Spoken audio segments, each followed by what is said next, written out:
பசியை அடக்கும் மாத்திரையை ரஷ்யா கண்டுபிடித்துள்ளது. உடனே இந்தியாவிற்கு இறக்குமதி செய்ய இந்திய அரசு அதிரடி நடவடிக்கை. கடும் உணவு பஞ்சம் நிலவுவதால் அனைவரும் ஒருவேளை உணவு மட்டும் உட்கொள்ளும்படி அரசு ஆணை பிறப்பித்துள்ளது. வரலாறு காணாத விலையாக 1 கிலோ அரிசியின் விலை 7000 10,000 உயர்வு. காய்கறிகள் கிடைக்காததால் மக்கள் கடும் அவதி. ஏண்டா எவனாச்சும் விவசாயத்தை காப்பாத்துங்க சொன்னேன், எவனாச்சும் கேட்டீங்களாடா?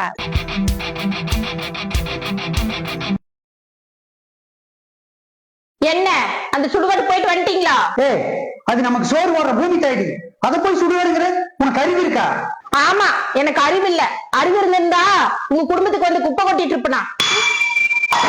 ஏண்டி தினம் தோட்டத்துக்கு போயிட்டு வந்த உடனே இப்படி சண்டை கட்டி என் உயிரை வாங்குற? ஆமா, எனக்கு தினம் சண்டை கட்டணும்னு ஆசைப்பாரு. இப்ப உனக்கு என்னதான் பிரச்சனை? முதல்ல அதை சொல்லி தொலை. நாமளும் நம்ம பக்கத்து வீட்டு அக்கா மாதிரி இருக்கலாம்னு தான் சொல்றேன்.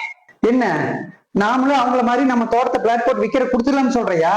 ஆமா, அவங்க 2 கோடி ரூபாய்க்கு காட்டை வித்துட்டு 1 கோடியை டெபாசிட் பண்ணிட்டு 1 கோடி ரூபாய்க்கு வீடு வாங்கிட்டு வர்ற வட்டி வச்சுட்டு ஜாலியா சந்தோஷமா லைஃப் என்ஜாய் பண்றாங்க. நானும் அந்த கரும்புடிச்ச காட்டை வித்துட்டு சந்தோஷமா நிம்மதியா இருக்கலாம்னு தான் சொல்றேன்.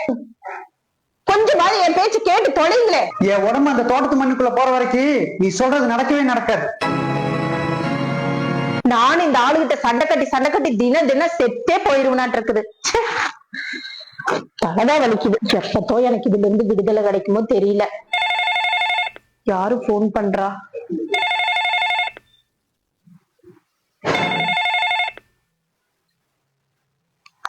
ஹலோ, சொல்லுங்கக்கா. என்னம்மா, உன் வீட்டுக்காரர்கிட்ட பேசுனியா? இதுக்காக அவர்கிட்ட தினம் சண்டை கட்டிட்டே இருக்கிறேங்கக்கா. அவர் நம்ம வழிக்கு வர மாதிரியே தெரியல. விவசாயத்தை எங்கேயோ தூக்கி பிடிக்கிற மாதிரியே பேசிட்டு இருக்காரு. இதுக்கெல்லாம் சண்டை கட்டக்கூடாதுமா. கோளாறாதான் நமக்கு சாதகமா காய் நகர்த்தணும். எப்படித்தான் வழி கொண்டு வரனே எனக்கு புரிய மாட்டேங்குதுங்கக்கா. நான் புரியுற மாதிரி சொல்றேன். உன் வீட்டுக்காரருக்கு ஏதாவது கடன் இருக்கா? அந்த கிணறு முடிச்சு காட்டுக்குதான் கிணறு வெட்ட 10 லட்சம் ரூபாய் வட்டிக்கு வாங்கி இப்ப வட்டி கூட கட்ட முடியாம உட்கார்ந்துட்டு இருக்காரு. இதனால தினம் நிம்மதி இல்லாம ஆகுது. இது ஒண்ணு போதுமே உன் வீட்டுக்காரரை வழி கொண்டு வர. என்னக்கா சொல்றீங்க? நான் விவரமா சொல்றேன். எந்த பைனான்ஸ் மட்டும் சொல்லு. அதான்க்கா, இந்த அமுதம் பைனான்ஸ்ல. அமுதம் பைனான்ஸா? உனக்கு ஏதோ அதிர்ஷ்டம் இருக்குமா? என்னக்கா சொல்றீங்க? டாக்குமெண்டே அங்கதான் இருக்கு.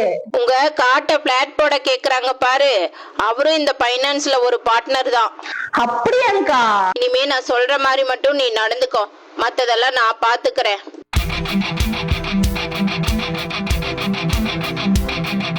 இதெல்லாம் நடக்குமாங்கா? ஏன் நடக்காது? என்னையே எடுத்துக்க. முதல்ல என் வீட்டுக்காரரு அப்படிதான் சண்டை கட்டினாரு. இப்ப நீ செஞ்சதுதான் கரெக்ட்னு சொல்றாரு. அவரு காட்டுக்குள்ள தெரிஞ்ச வரைக்கும் ஒரு நாயும் மதிக்கல. இப்ப வீடு காரு எல்லாத்தையும் பார்த்தது அவ்வளவு மதிப்பு கொடுக்கறாங்க இந்த சொந்தக்கார நாய்ங்க, தெரியுமா? உன்னோட நிலைமையும் நான் வசதி காட்டுறேன் பாரு. ரொம்ப தேங்க்ஸ்ங்கா. எனக்காக நீங்க இவ்ளோ ரிஸ்க் எடுக்கிறீங்க. ஓகேமா, இனிமே உன்னோட பர்ஃபார்மன்ஸ்ல தான் இருக்கு எல்லாமே.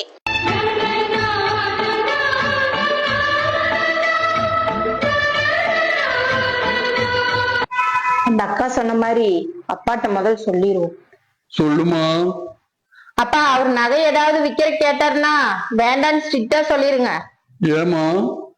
அது ஒண்ணுதான் உருப்படியா இருக்குது, அதையாவது நான் காப்பாத்தி வச்சுக்கிறேன். சாரப்பாம்புல அடிக்காதீங்கம்மா. சாரப்பாம்பு விவசாயிகளோட நண்பன். நெல்லங்காட்டுல கள்ளக்காட்டுல எலி தொல்லை இல்லாம பாத்துக்கிறது சாரப்பாம்போட வேலை. அது நமக்கு நல்லதான் செய்யும், ஒரு நாள் துரோகம் பண்ணாது. அது இல்லாம அதுக்கு விஷமெல்லாம் கிடையாது. யாரும் பயப்படாதீங்க, அதை அடிக்காதீங்க. விட்டுருங்க, போயிட்டு போகுது. சொல்லுமா, தோட்டத்துல உழவட்டிட்டு இருக்கிறேன். ஏங்க என் மேல கோவமா? சாப்பிடாமயே போயிட்டீங்க. எப்போ நடக்கிற சண்டை தானே, அதெல்லாம் எதுவும் இல்ல. மத்தியான சாப்பாட்டுக்கு வீட்டுக்கு வந்துருங்க மாமா. உங்களுக்கு பிடிச்ச குழம்பு வச்சிருக்கேன். இனிமே உங்ககிட்ட நான் சண்டை கட்ட மாட்டேன். சரிம்மா. எல்லாரும் நல்லா வளர்ந்துட்டாங்க, நீ மட்டும் இவ்வளவு மெதுவா வளர்ற? எல்லாருக்கும் வைக்கிற அளவு தானே உனக்கு குப்பை வைக்கிற. நீ மட்டும் எவ்வளவு ஸ்லோவா வளர்ற? பின்னி புடு பின்னி நல்லா வளரணும், புரியுதா? சார். சொல்லுங்க சார். சார், என் பேர் கார்த்தி. நான் ஒரு சாஃப்ட்வேர் கம்பெனியில் ஒர்க்கு. ஆனால் எனக்கு இயற்கை விவசாயம் பண்ணணும்னு ரொம்ப நாளாக ஆசை சார். எனக்கு டவுனில் கொஞ்சம் நிலம் இருந்துச்சு, அதை விற்று ஒரு 2 கோடி ரூபாய் வச்சுருக்கேன். இந்த ஏரியாவில் ஒரு 2-3 ஏக்கர் தோட்டம் இருந்தால் சொல்லுங்கள் சார். அப்படிங்களா? இதுக்காகவே ஐடி வேலையை விட்டுட்டு வந்துட்டேன் சார். அட, இந்த காலத்துல இப்படி ஒரு ஆளா இயற்கை விவசாயம் பண்ணணும்னு? ரொம்ப ஆச்சரியமா இருக்கே. நீங்க உங்க நம்பர் கொடுத்துட்டு போங்க, நான் கண்டிப்பா உங்களுக்கு கூப்பிடுறேன். ஹலோ, சொல்லுங்க.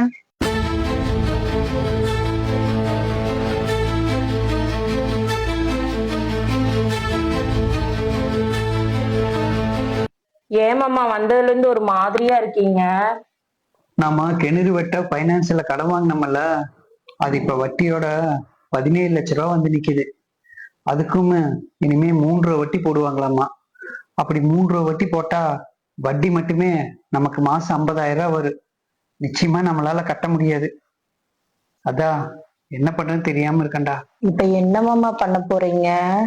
அதான் எனக்கும் புரியலடா. உன்னோட 40 பவுன் நகை இருக்குதுல்ல, அதுல ஒரு 30 பவுன் வித்தோம்னா 17 லட்ச ரூபாய்க்கு கட்டிடலாம்டா. சரி மாமா, அப்பாட்ட ஒரு வார்த்தை கேட்டுருங்க. சரிடா. சொல்லுங்க மாப்ள. மாமா, நான் தோட்டத்துக்கு கிணறு வெட்டினதுல ஒரு 17 லட்ச ரூபாய் கடன் ஆயிடுச்சு. இப்ப அந்த 17 லட்ச ரூபாய்க்கு வட்டி அதிகமா போட போறாங்களாமா. அதனால கருணா நகையில ஒரு 30 பவுனும் வித்து அந்த கடனை கட்டிடலான்னு இருக்கிற மாமா. அதான் உங்ககிட்ட ஒரு வார்த்தை கேட்கலான்னு. இங்க பாருங்க மாப்ள, சொல்றேன்னு தப்பா எடுத்துக்காதீங்க. என் பிள்ளைக்குன்னு இருக்கிறதே அந்த 40 பவுன் நகை மட்டும்தான். அதையும் போய் விக்கிறேன்னு சொல்றீங்க. நீங்க வேற ஏதாவது ஏற்பாடு பண்ணீங்க. நகையில ஒரு குண்டுமணி கூட நீங்க வைக்க வேண்டாம். சரி மாமா.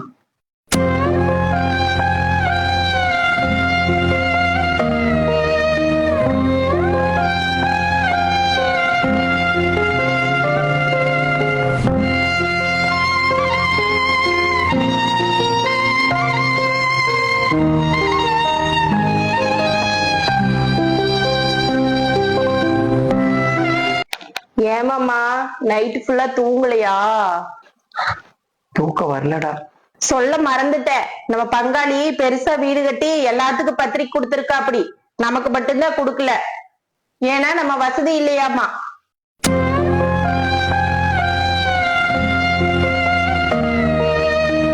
வைய அழுதுட்டு படுத்துட்டு இருக்கா, போய் சமாதானப்படுத்துங்க. ஏதோ ஸ்கூல்ல டூர் கூட்டிட்டு போறாங்களாமா. அவ லட்சக்கணக்கில் செலவு பண்ணி படிக்க வைக்கிறாங்க. நம்ம வைய கவர்மெண்ட் ஸ்கூல்ல தான் படிக்கிறா. ஒரு 1000 ரூபாய் செலவு பண்ணி நம்ம டூர் கூப்பிட்டு போறதுக்கு கொடுக்க முடியல. எல்லாம் நம்ம பொழப்பு இப்படி இருக்குது.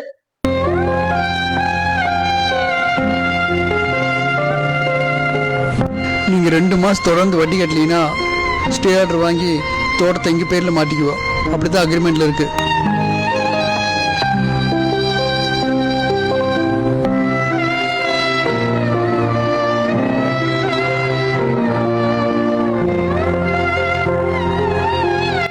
தோட்டத்தை குடிச்சிடலான்னு முடிவு பண்ணிட்டேன்டா. என்னமாமா சொல்றீங்க?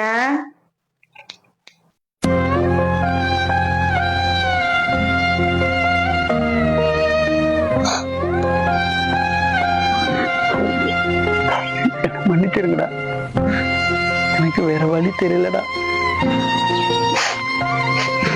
இப்ப அவங்களுக்கு கொடுத்தா உங்களை பூ மாதிரி பாத்துக்குவாங்க. ஆனா கடனுக்கு முழுகி போச்சுன்னா உங்களை பிளாட் போட்டு வித்துருவாங்கடா. எல்லாரையும் கொன்னுடுவாங்கடா. உங்களை கொல்றதுக்கு நான் விட மாட்டேன்.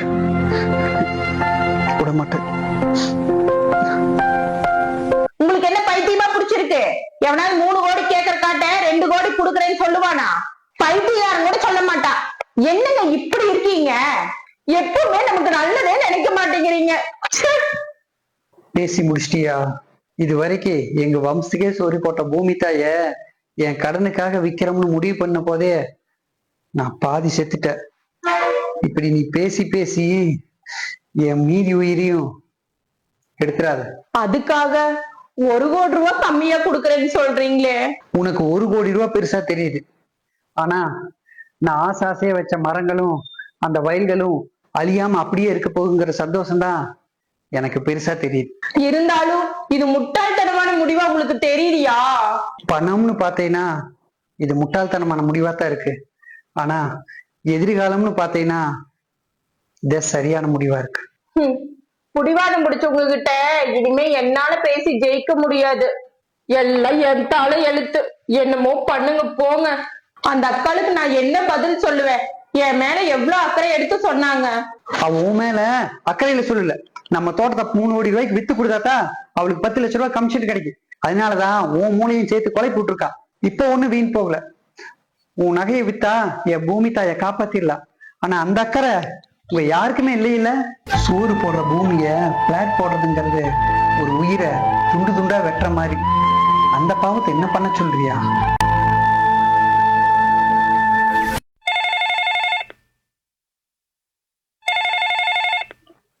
ஹலோ, என் நகையை வித்து நீங்க கடன் கட்ட வேண்டாம், ஏதோ பண்ணிக்கின்னு நீ சொன்னப்போ நான் அமைதியா இருந்தேன்ல, அதே மாதிரி என் பூமிய நான் விற்கும் போது நீங்க அமைதியா இருங்க. என்ன எல்லாரும் கேவலம் பேசுறாங்களா? ஒரு காலத்துல எல்லார் வீட்லயும் நாட்டு சக்கரை இருந்துச்சு. அப்ப அது ரொம்ப விலை கம்மி, அதனால அதுக்கு மதிப்பே இல்லாம இருந்துச்சு. அப்போ அஸ்கா சக்கரை தான் ரொம்ப ஃபேமஸ், ரொம்ப மதிப்பா இருந்துச்சு. அஸ்கா சக்கரை வாங்கினா ரொம்ப பெருமையா நினைச்சாங்க. ஆனா இன்னைக்கு கடையில கூட நாட்டு சக்கரை டீ குடிக்கிறது தான் ரொம்ப பெருமையா நினைக்கிறாங்க. அதே மாதிரிதான் நான் நேசிக்கிற விவசாயத்தையும் ஒரு நாள் எல்லாரும் தேடுவாங்க. ஆனா இப்ப விவசாயம் ரொம்ப தூரம் போயிருக்கு. கார்த்தி சார், நாளைக்கே என் தோட்டத்தை உங்களுக்கு கொடுத்துட்றேன். காலங்காலமா எங்க எல்லாரையும் காப்பாத்தின தோட்டம் சார் அது. அங்க இருக்கிற ஒவ்வொரு மரமும் என் கூட பேசும் சார். என் சூழ்நிலை இப்ப அதை வைக்க வேண்டியதா போச்சு. ஆனா கடவுளா பார்த்துதான் உங்களை எங்கிட்ட அனுப்பிச்சிருக்கா. கண்டிப்பா எங்க வயல பத்திரமா பாத்துக்குவீங்கன்னு எனக்கு நம்பிக்கை இருக்கு சார்.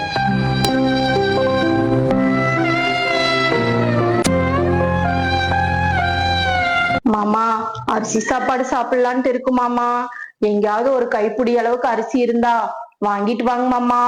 வாய்ப்பே இல்லடா, எங்கேயுமே கிடைக்காது. எல்லா நாட்டிலயும் இந்த பஞ்சம் வந்ததால இறக்குமதி நிறுத்திட்டாங்க.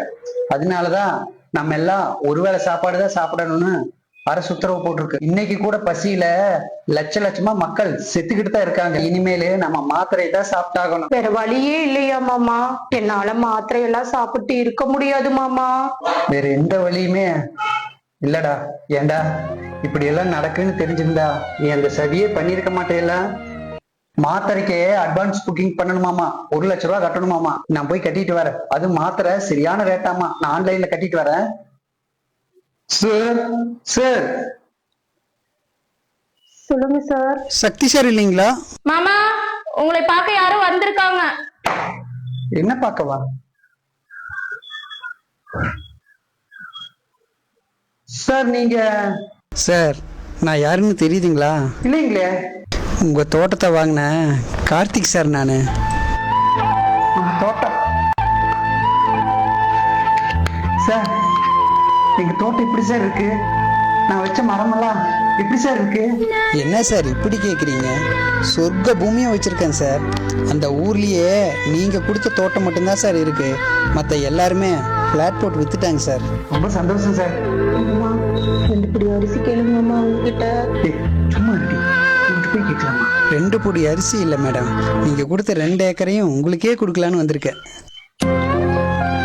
சார் சொல்றீங்க? அவ்வளவு பணம் எனக்கு இல்லையே சார். சார், நீங்க எந்த சூழ்நிலையில் எனக்கு கொடுத்தீங்கன்னு எனக்கு நல்லா தெரியும். அந்த நன்றி கடனுக்காக உங்க தோட்டத்தை உங்கள்கிட்டயே ஒப்படைக்க போறேன் சார்.